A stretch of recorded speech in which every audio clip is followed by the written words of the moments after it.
Pace fatta all'ombra del Leone di San Marco tra l'assessore alle imprese e al commercio Massimo Bitonci e il consigliere regionale Roberto Marcato, anche se, secondo entrambi, di presunti malumori in passato non ce n'erano mai stati. Di fatto, lo scatto pubblicato sui social lancia la seconda benedizione in poco più di 24 ore alla candidatura di Roberto Marcato a sindaco di Padova. A margine dell'inaugurazione dell'anno accademico dell'Università di Padova, queste erano state infatti le parole del presidente Alberto Stefani. È una candidatura assolutamente credibile, con cui si può sicuramente costruire un progetto politico. È chiaro che adesso è ancora presto per individuare un nome, poi ovviamente ci saranno le segreterie regionali che gestiranno questa fase e sono sicuro che la gestiranno al meglio. La Lega sembra quindi intenzionata a portare una candidatura forte, quella di Roberto Marcato, al tavolo delle trattative del centrodestra, che dovrà scegliere chi far gareggiare alle prossime amministrative della Città del Santo.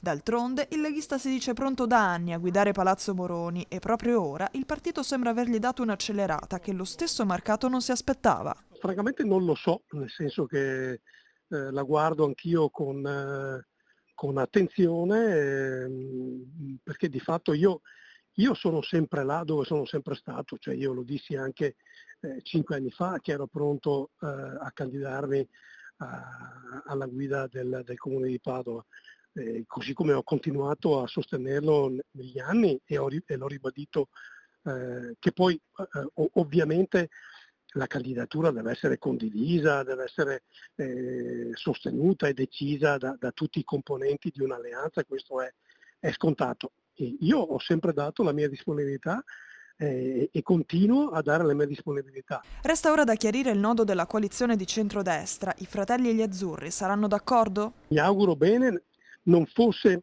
altro che io in tutti questi anni sono riuscito anche con grande dedizione a intessere rapporti importanti con i vari protagonisti del mondo sociale, politico, culturale del nostro territorio, e poi, che forse è la cosa a cui io tengo di più,